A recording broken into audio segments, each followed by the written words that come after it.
Welcome back to Trading 360. I'm Caroline Woods. It's time for the big three stocks, 3 charts, 3 trades. Rick Ducat is here to take us through the charts, and here to take us through the trades is Don Kaufman, co-founder of Theo Trade. Don, Rick, great to have you both here. Don, let's start with you. Just want to get your quick market reaction to the weakness that we've been seeing amidst this tick higher in the 10-year yield before we actually get to your trades.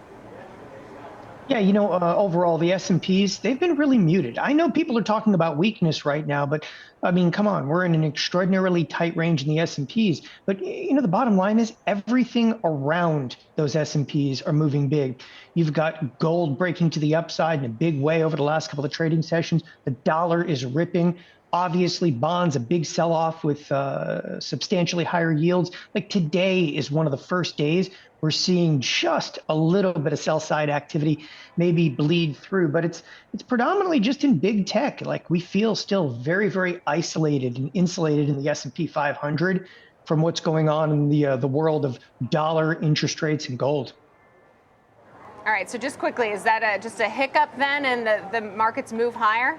S&P, to your point, is only down about 1% this week. Don't get me wrong. I am outright bearish on these S&Ps, but it is wild and unusual that we're staying in such a kind of consolidated range at this point. Okay, I thought that sounded a little too positive for you. Thanks for putting it back into perspective for us. So Don, speaking of bearish, I know that you're bearish about your first trade, which is RH. Shares under pressure today, down about 1.5%, but up about 13-14% year to date. Walk us through this one. Yeah, so from a technical point of view, again, Rick is actually going to show you in just a moment, it's having kind of a big reactionary high. It just came off that 367 level, big reversal over here. But, bottom line, look, higher rates. These interest rates are going to be higher for longer. I know that the Fed is cutting, but that's, like the overnight and the discount rate and so forth. When you're looking at the 10-year, going for what, 4.1, 4.2%, you have got to be concerned, of course, about home sales. And existing home sales today was one of the worst numbers that we've seen in 14 years. So with that, restoration hardware is everything that's going in that home. I think that this is actually going to have some tough times ahead. I'm actually going to do a put spread. I'm going to buy an out-of-the-money put spread. This one's all the way out to the Jan 17 expiration. So I'm giving myself a little bit of time for some of those higher rates to kind of bake in. So Jan 17, I am buying the 300 puts. I'm selling the 290 puts. So it's a $10 wide put spread. This one's done for a $3.35 debit. So nice defined risk spread, looking for a fairly considerable move to the downside in RH. All right, so Rick, let's bring you into the conversation. Don pointed out that reactionary pop that RH saw. I'm assuming you're homing in on that. What else are you looking for when you walk through the technicals for RH? Yeah, this chart has been a bit of a roller coaster here because you can see that even before we had this period I think Don's referring to, we had a very sharp rally to the upside here, a big gap upward that took us to what was previously our 52-week highs near 355, but it faded very quickly here. And then we had a persistent ceiling at this light green line right around there near 301.60. And, that's kind of the same level Don was referring to. Right around that 300 level was what I had my eye on, too. I chose to put the line at the low point of this, low point of our large green candle that we formed after our gap up on earnings here. But, once again, we failed to overcome those previous 52-week highs on a closing basis. We did make significant intraday highs beyond it. But once again, a pretty sharp fall off. Now we are finding ourselves struggling to hold on to the yellow 21-day exponential moving average, but we are actually breaking below this trend line, this one beginning here with this low point and connecting these subsequent lows. So a little concerning here, kind of a bit of a question mark. We can also see the RSI. We had kind of a triangular shape forming here, but we are breaking below our lower green line. The next phase for bears to be on the lookout for would be a break below the 50 midline. If we were to keep moving lower, this area right here, support zone, recent lows 308.15, orange 63-day EMA, and that 301 level that Don and I had both referred to previously. All right, I was taking a look. Median price target is 320, so even it's about $12 higher than that right now. So Don, bearish on the S&P, bearish on RH because of higher for longer rates and implications of what that can mean for furnishing your home. Is this a specific to that area, or are you also bearish on the consumer overall? No, the consumer overall is definitely going to be under some pressures, no question about that. But obviously, Walmart stealing market share. Again, back to Restoration Hardware. Restoration Hardware to me is kind of the Lululemon, but of furniture. And I think it's actually out of vogue right now, and it's another real pressure that this company is going to face. It's tough to actually be in style and stay in style for significant periods of time.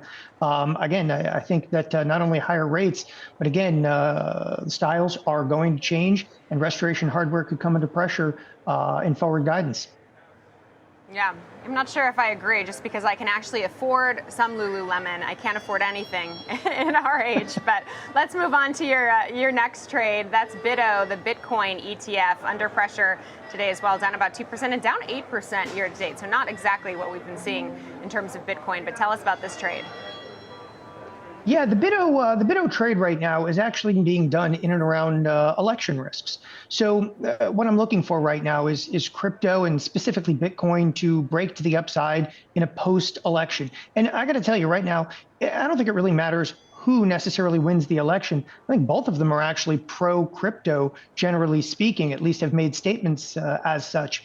So with BITO is doing not a great job, though, of tracking Bitcoin. So BITO is actually based on the Bitcoin futures. Bitcoin futures have a cost of carry that's kind of built into BITO. Nevertheless, using a bullish spread in BITO in the near term can be a very effective means to take that bullish trade without substantiating too much risk.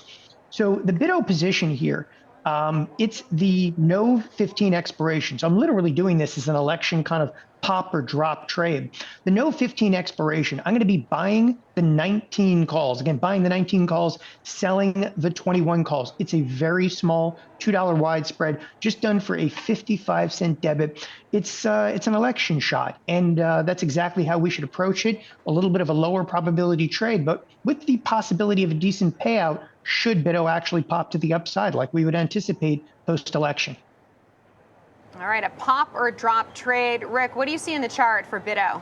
So by one measure, we are having a little bit of a breakout to the upside. By another measure, we're still contained within some boundaries. And let me explain here, because you can see we've been in a downtrend since these highs, 33.79, pretty consistent downtrend connecting all these highs. But right here, within the past week and a half or so, we have pushed to the upside beyond that blue trend line here. However, another trend line is that you could draw would be beginning from this gap and going down our white line here. By that measure, we are actually still kind of within this more moderate, less steeply sloped trend line here. And it also would give us this triangular type pattern here, which suggests indecision in general on the part of traders. Observe as well that we failed to take out the orange 63-day EMA as well as the volume profile point of control, this thick red line here. So those are two areas of resistance that traders would need to contend with before getting some upside breakout here. And when we look at RSI as well, a persistent ceiling, this red horizontal line here. RSI behaves similarly to price. You can use support and resistance line as well. We are above the 50 midline, so perhaps a bit more of a bullish lean, but we need to break out of these areas first here. And just real quick too, right here, 2018, that was a high point, and the 21 area that Don was referring to matches up pretty closely with the high point that we had after a gap down right here. Also very close to our purple 252-day EMA. So that's another area of significant potential resistance that could make sense to choose for the short strike of that trade.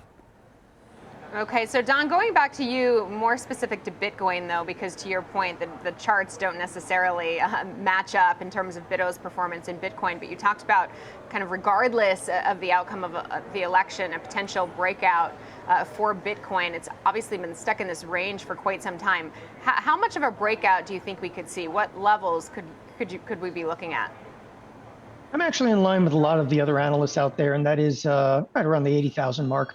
So a decent enough pop, though, between now and kind of year end that, it'll actually bring BITO up just a few dollars. But again, the 80,000 mark seems, within reach. especially when you get into like what is really high volatility trading of Bitcoin. Okay.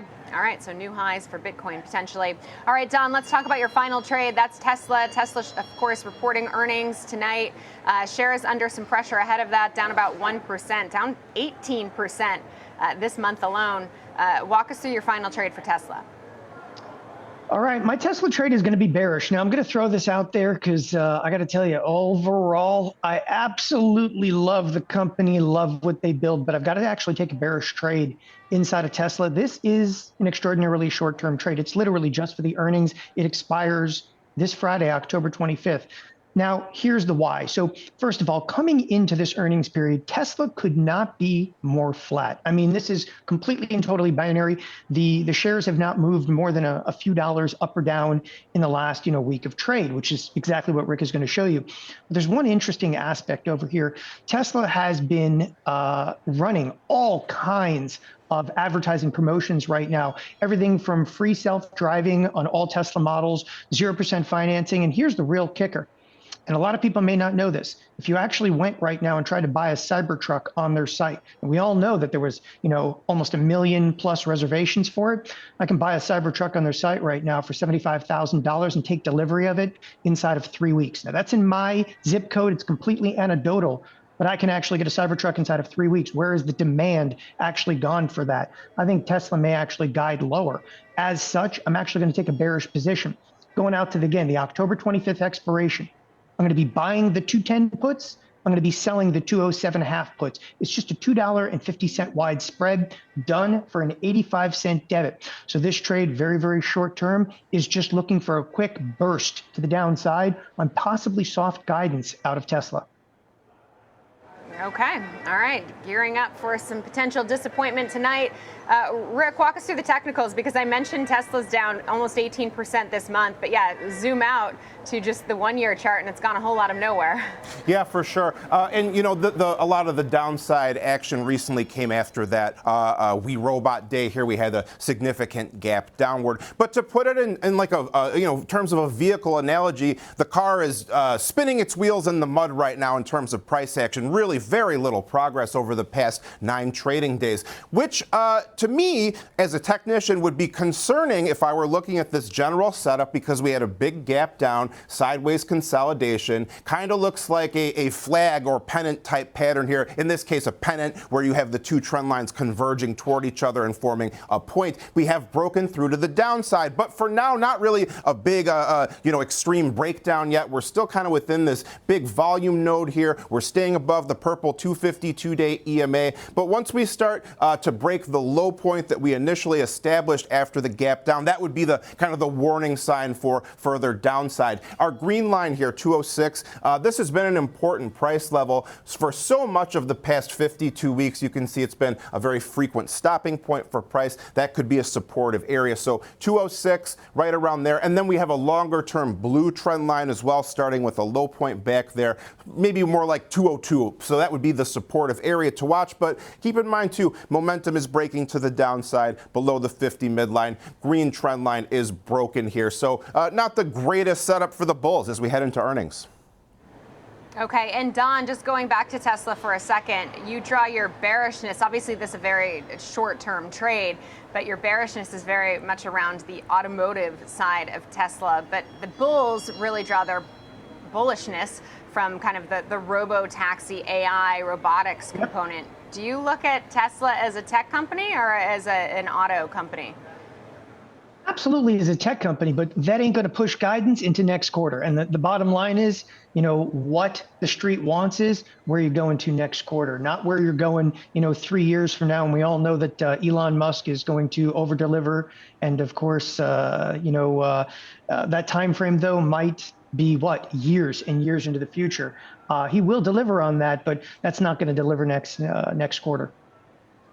All right, so potentially more red arrows. Don Kaufman, Theo Trade, Rick Ducat, thank you both so much for being here.